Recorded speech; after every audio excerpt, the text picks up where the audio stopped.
या फ्लॉप?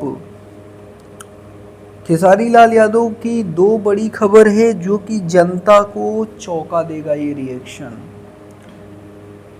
और आप लोगों के बीच में खेसारी लाल हमेशा कुछ न कुछ स्पेशल करते ही रहते हैं और आने वाले टाइम पर करेंगे ही।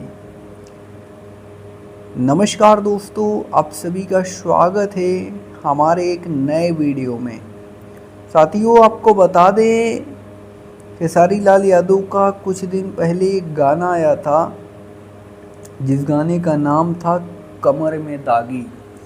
ज़्यादा दिन नहीं हो रहे हैं, गाने को मात्र आए हुए 4 दिन ही हुए हैं और 4 दिन में इस गाने पर 70,03,410 से भी ज़्यादा लोगों ने इस गाने को देख लिया है।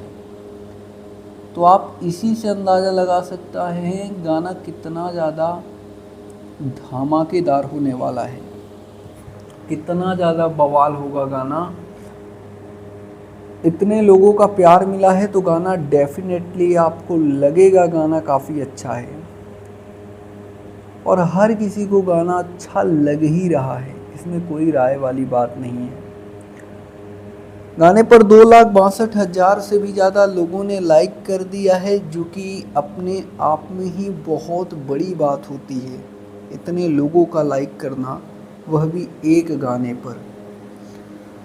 आप लोगों ने इस गाने को देखा कि नहीं, हमें कमेंट बॉक्स में बताइएगा और ज़्यादा से ज़्यादा वीडियो को लाइक करिएगा, चैनल को सब्सक्राइब कर लीजिएगा। धन्यवाद दोस्तों।